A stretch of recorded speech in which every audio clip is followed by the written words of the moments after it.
You start. Then we'll start the conversation. Welcome everybody. My name is Joey Yates. I'm the curatorial director at KMAC. And most of us are familiar with Daniel's work, but if not, we've been kind of working together for a long time, on several shows, 20 years maybe. Something like that. And painting, drawing, performance, sculpture, installation, directional, collaborative. Mixed media.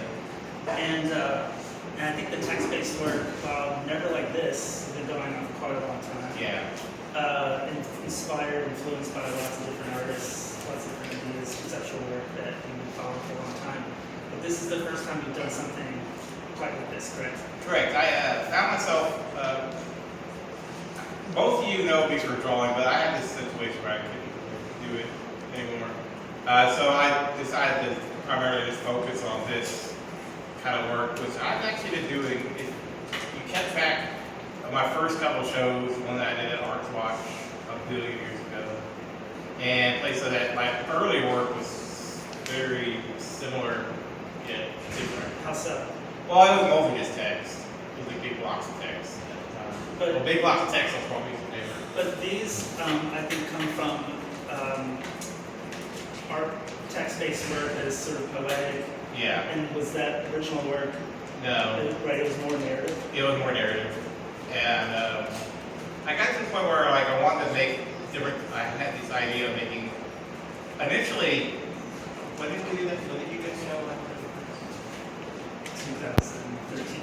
Roughly 2013, I started this series I called Text Sculptures. I made 100 of them at the time, and at the time, I made them kind of as an extension of a practice I was doing with more narrative works. But I wanted to describe objects that couldn't exist. At first, I did these instructional-based works, and the instructions became more and more, how can I explain this, absurd, to the point where they couldn't even be made anymore. So in turn, I decided I would just describe the object itself, even though the object couldn't actually exist. So I went through the process of, I made 100 of them initially, and on again, off again, I've been working on them. Sometimes once I didn't do a whole one, do one in for 8 months, and then I did 20 in a day. When you say you did them, you came up with them, and they became a text work that you posted either on your website? At first, it was just on my website. And then I did a series, I did a portfolio. And then after that, I really didn't know what to do with it. So for the longest period of time, they only existed on a piece of type paper, a file in my computer. Did you know at that time that you were first making them, these unrealized or supposed to be sort of impossible, unrealized artworks? Did you know at the time when you maybe finally did a show that would look like this? No. I mean, that's how long I've been working on them. Over the years, I have pondered it, how to show them, how to present them. I even made a book of them that's available. Anyway, I made a book of them for a period of time. That only really contained the first 100 or so, and then they kind of grew from there. And over the years, it grew through. Now I'm up to 350 of them, roughly. How'd you decide on just these for this show? Oh, installation. I had this. I wanted someone to be able to install them.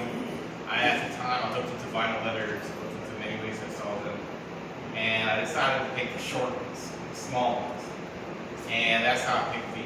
So I picked my favorite 25 words or under ones, and then that's how I chose them. So technically, all these are small sculptures. And what paint instead of vinyl this time? That was I'll be honest with you, a financial decision. You have to understand, when you're an artist, you make many decisions for many reasons, and one of them, unfortunately, is financial. So it sets it apart, though. I mean, you brought up like Lawrence Weiner, for example, because he does a lot of poetic kind of epigrams about artwork that he's not going to make. Right. And it actually came out, I believe, of an artwork that he did make that somebody dismantled because they didn't like it. So he thought, well, fine, if it gets in your way, I'll just make it as a text he never makes. Right. Make a sculpture again. Why did you make this? Why did you actually go through making this one? I had discussed this with many humans. I threw it around for a while, and I was like, well, it has to be under. And at first, I was ideal. Well, it has to be on soil. And at first, I was going to make it out of soil. And then I got thinking, well, it has to be on the soil. So one thing led to another. I'm like, okay, the grave stuff, the grave marker would be the best. But I still wanted it under, so that's why I figured it. So, plus the work is about death. So, And I mean, most of the work is about death. a lot of artists who do text-based work like this, their forebears do work use all caps. Why do you use all caps? I just want everything to be level. That's right. Like no real reasoning. I looked into doing like small scale, small stuff. They never looked right. I went through like 100 fonts trying to find the perfect font, and I never really found the perfect font. So I set up with the basic font, like Helvetica, bold. But we'll see. If I had it my way, Do you see that your drawings and paintings and the other things that you make at all connected to this work? Is there yeah, actually, I do. how does that all connect? Well, in the drawings, I would like draw a figure, and then I would dismantle the figure. I would like cut off on a limb, and then I'd re-add the limb, and I'd cut off the limb, and re-add the limb. I'd go through a big cycle of that, and add more, and remove more, and like it would take forever. These works, I'll start off with a very, very simple sentence, like a blue chair. I'm like, okay, we have a blue chair. Everyone can see a blue chair in the head. But I don't really describe the chair. And I'm like, well, now that's not working. Now it should be a big blue chair. Now it should be crazy, cerulean or something like that. And like just keep adding and adding and adding and adding and removing and adding. And after a while, it just looks right. Yeah. Even though it's just words, it just looks correct. Like I just read it out loud. It just flows properly. So when it came to the drawings, I would just keep working on the drawing, adding and moving until it just looks properly. Well, your drawings and your landscapes, your paintings, they all kind of present pretty unrealistic, imaginative, surreal sort of imagery that doesn't. Right. They're not ever trying to capture like a very realistic figure. No, never necessarily. have. And these also, I think, there's kind of odd ways of thinking, about. Well, maybe we should just describe what you're thinking about some of these. Like Okay. that poetry process you just went through about removing things. Okay. But this one's obvious. Right. Well, I like an object. Oh, you remember that box? There was an artist who made a box. Okay, there was an artist who made a box. It's the box, the sound of the box being made. You're aware of that? Yeah. Well, I thought like it'd be funny if someone made a box, the sound of the box being destroyed, like crush the box. And that was like, well, I'll just build it, destroy it. So I was like, well, I'm gonna build an object and destroy it. So the object was built to destroy it. So the idea is that everybody that looks at this is probably thinking of a different object made of a different material, probably Yeah, a makes different sense. sound in their minds. Right. Everybody's thinking about a different object to Right. destroy, and so each individual person has it's a different artwork for everybody who looks at it. Yeah, that's basically what I'm going for in general. Actually, excuse me, sorry. So like museum grade biblical violence, which one of my favorite works of this whole show, and it's kind of like, well, there's biblical violence, right? And then there's museum grade. Not only is it biblical violence, it's museum grade, so it's higher than other forms of biblical violence. It's more pure. What's biblical violence? Like Biblical violence is the worst kind of violence you could, have. It's like a horrible, just destroying everything, biblical violence. So what do you think of? Do you think I mean, museum grade is like anything can be museum grade. If you think about it, it's like museum grade what? Air. I mean, they literally have museum grade paper out there. Some of that. So I was like, well, what would be the highest? What are some of the violence that you think museums do? I don't think museums would do violence, but if a museum did violence, it would be museum grade.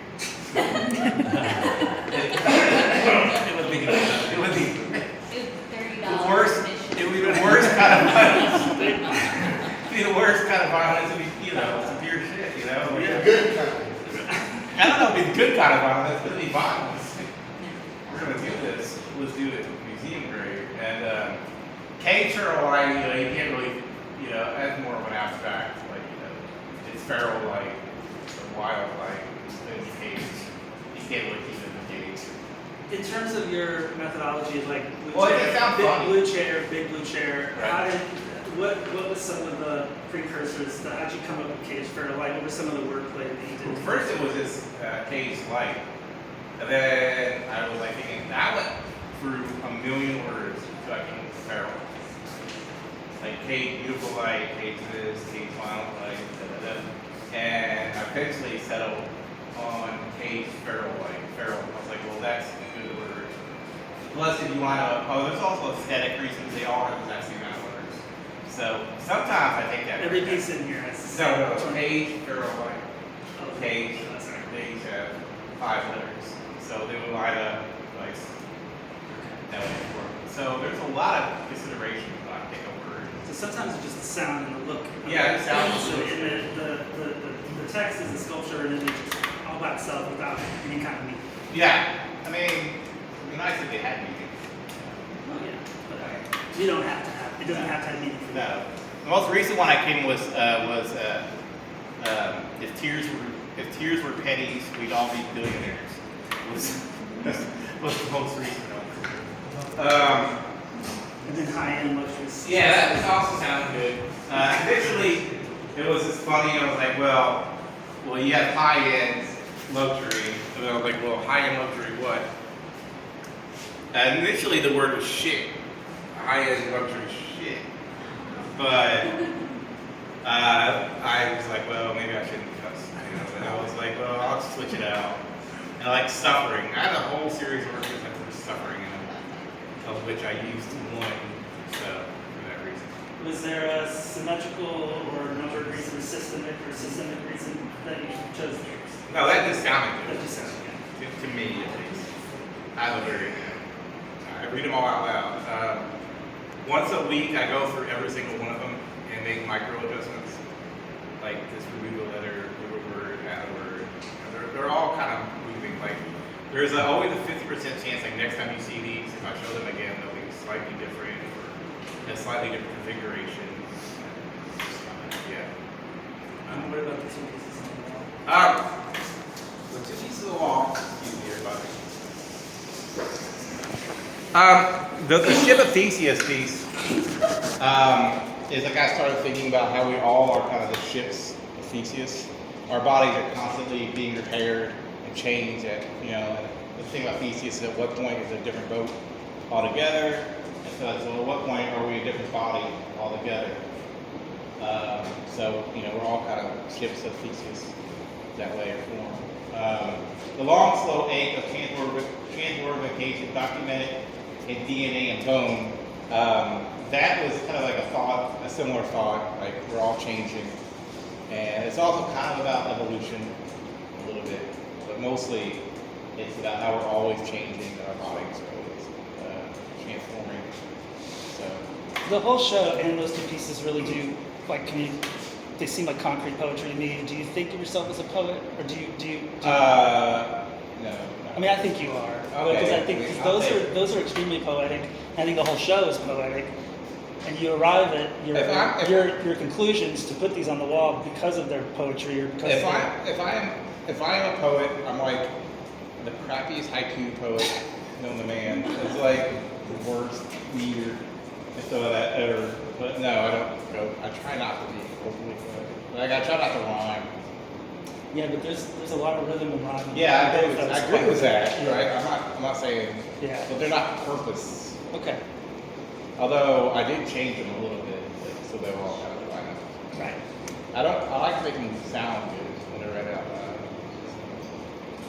I mean, if I had my way, I would have people reading them out loud one day. You would have them reading out loud. I just have someone who's like especially those. 300 of them, all 300. Yeah. Although concrete poetry is meant to be sort of a visual poem Yeah, I to know. look at, but Yeah. right.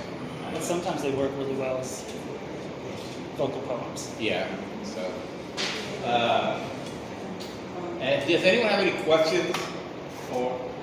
Okay. About these two pieces, I mean, the way that the words are formed, what is the intent around that? I row, so I think about the ship one, like, is that long, like a ship? Is it a body? Is it, is there, I would- just, you like the way it looked together? I was just going for some sort of structure. Initially, I just had it typed up like a standard sentence, and then I kind of wanted to give it more structure. So I decided, oh, maybe I'll stretch the words out and adjust the words. It's more of a structural thing. Let's go with those. So. Any other? Yes. How does this work connect to the current ableism, disregarding space and political of the art world and the surrounding region? I don't know. Honestly, I don't know. Yeah, this work's not about that. I have been working about that. And might make work about that in the future. But right now, that is not that. This is not that. That being said, give me a wall and a budget, and I will make you a piece of art about that. I have a question. What? You got a lot of things about like destroying and violence and suffering and even death. Is this goes on in your mind? Is this some sort of turmoil in your mind, or No. a commentary on the state of the world, or you're advancing in years, or what's going on? Maybe a little bit of advancing in years. Yeah. A little bit of like, getting old. And, Yeah. Getting some new pops. I think your work, you make a lot of skulls. You make a lot of work. Death has been. Yeah. Death But if you is look at the history of art, like it's all about it's all about sex and death. I mean, if you really break down art, it's death, sex, death, and birth. It's just. So it's nothing I should be concerned about. No. Okay. I like to argue 90% of the art is about those three things. 90% of it. I mean, other is. Would you say that there's sort of a dark humor in your work? I try to go for that. If they can be slightly humorous, that's a plus. So, I don't like to make boring art. And that's my mission statement. It's like, don't make boring art. But I would rather just make crap art than make boring art. So, What do you think? What do you constitute boring art? you just know it when you see it. It's like photography. It's like, you just know it when you see it. Like, you see it and you go, oh, yeah, that's kind of boring. Does it stop you, make you think, make you Maybe not imagine boring. something else? Boring is a relative term, though. No, I really like Agnes Martin, and most of her work is lines and white, yeah. and I really, really like that. I don't find her work boring at all. What do you like about it? I just like the minimalism. I like it's very relaxing a little bit. It's very mellow. And there's once you stand in front of one for like 10 minutes, you start seeing little variations of things. So I had a question. yes. I'm just curious, do you think at all, like when you're explaining how you come up with the words, like there's a picture in your mind that you're going for, but you also understand like other people can picture a different thing in their Yeah, that's minds? actually the whole idea. Actually, I was curious. it'll always shift around. I can't tell you what to see.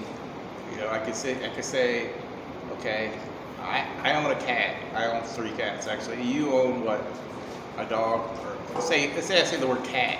You have your simulacrum of cat. You have a cat in your head, and I say cat. Now sometimes I might get more crazy. I'm like, well, now it's a black cat, but you still have a different black cat in your head, and so on and so on and so on and so on. So, but the more abstract I get, the more things are different than your head than someone else's head. I have this crazy. Okay, I'm gonna say some crazy crap. So here goes. I have a theory. It's called the billion Mona Lisas theory. Like there's the Mona Lisa on the wall, and then there's the Mona Lisa in everyone's head, and everyone has a different view of the Mona Lisa. Like I have never stood in front of the Mona Lisa, but I've seen enough photos of the Mona Lisa. But my Mona Lisa is gonna be different than your Mona Lisa. You know what I mean? So that's kind of a thing I've been thinking about a lot, and kind of working on that on my. It's kind of like a sub project. Yeah, I well, have. you've made serialized work before, like the piece that we have with the motorized wheelchairs and all the different ones you found on Craigslist. Yeah. Yeah, Yeah, but I was thinking like a more, Warhol sort of I was thinking more of like repetition. like there's a picture of the Mona Lisa, then there's the Mona Lisa, then there's a picture of the Mona Lisa in everyone's head. And you can't make that in artwork. It's just No, you can't. Like there's a billion Mona Lisas. So It does seem like you're offering some direction yeah. to the viewer. You're sending them somewhere with these messages. Right. Not everybody goes to the same spot, and people interpret it differently. But you're offering some direction. yeah, that's basically what I'm saying. I'm just saying red, but I'm not saying the exact shade of red. But occasionally I try to really get down like like rose red or something like that. But even then, everyone has a different idea of what is red. So. What else I like to think? Daniel, I came up the stairs, turned the corner, and started to look for the art, expecting what you normally see when you go to a gallery. Right. And I look and I see letter, and then, okay, but I didn't read it. And then when I really stopped and then looked, that's really, oh wow, yeah, really, yeah. Yeah. I mean, it just expands. I've always been fascinated with the variety of the intellect coming up with art, which Right. this truly is. Thank you. I don't think you're the only one. I think, Yeah, I I think think some they're people are like, probably- is the show upstairs? Yeah, well. Did you think that? Yeah. That's, so there's a motivation in you to like catch people off guard to make them. Yeah, I've always liked doing that. Where's the art? Yeah. Yeah. Like, this is one day I'm gonna do it. I see it now. Yeah. Yeah. One day I'm gonna rip off like old 60s conceptual people and it's not out anything. Well, you're in conversation with a lot of 60s Yeah. conceptualists. Yeah, I read a lot more. Yeah, I always read. But you're doing something different than they did. Yeah, I always like, Yeah. like good abstract expressionism looks references old abstract expressionism, but it doesn't look like that. So, yes, ma'am. My name is Fian Sun. Hi, how are you? Really nice to meet you. Yeah, really curious this space. First I come in, I feel like a lot of architectural space, and then the text is very humanity and poetry. Right. And but when I look at that, his work is very rhythmic and structures instead. Right. So how you got inspired by all this kind of different material, architectural and also poetic and humanity touch. So how did you this project started growing together, or how you got inspired from maybe composing music or rhythm music, like poetry writing? How did you do start it, and which one was at first your main, like installation space, and then echoing the textures all. Well, I'll be 100% honest. The textures are more like just the texture of the wall. The placement of the work was, I made a lot of measurements, and I looked at the architecture of the room, and that's how I decided where to put everything. And I made like a mock-up on my computer, and that's how I placed all the works. We had to make some small adjustments here and there, but I just really wanted to work with the architecture, not against it. So I just really tried to like work around like the walls, like work, let the walls be the walls, and put the work on the walls so they look nice. Am I inspired by music or poetry? Yes, I do make some music here and there. Not a whole lot, but I do. You do choreography too. What you said? Choreography. Do I do choreography? Choreography. No. I always want to try it, but no. I'll try anything once artistically. But I always try to look at a room, and if I have it my way, I will always try to take the shape of the room in account, if I can. Sometimes, Well, I'm grateful to Angela LBA because I know that Daniel's been looking for a place to do it. I've seen a lot of mock-ups in a lot of different places, a lot of imaginary but also real places that you place these in. Right. And this is the first time you had the opportunity to really kind of display this Right. type of presentation for this text work. Right. So we would have that the space is here. Yeah, for we would that. have. So that being, I think it's site specific.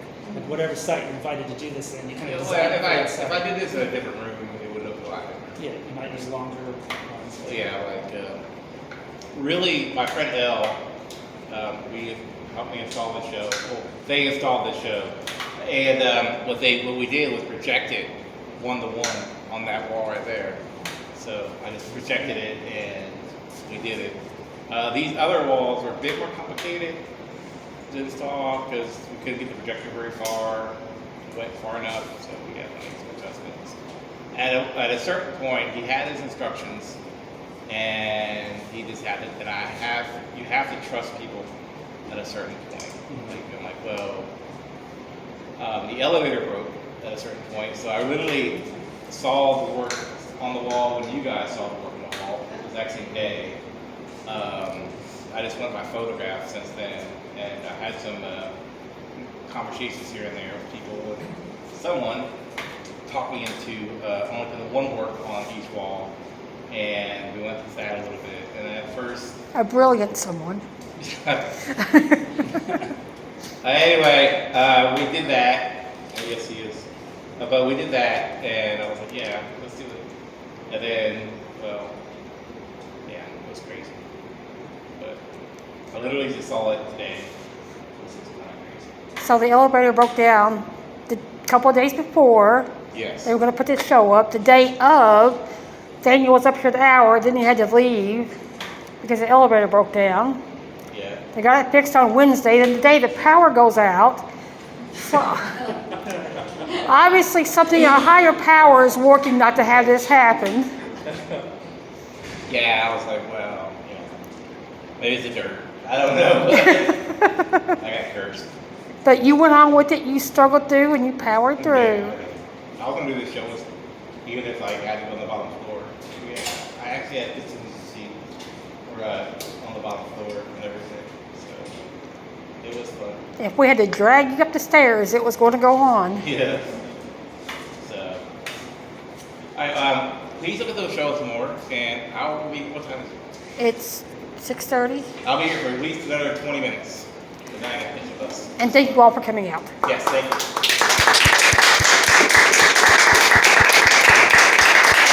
Also, this is my much more polite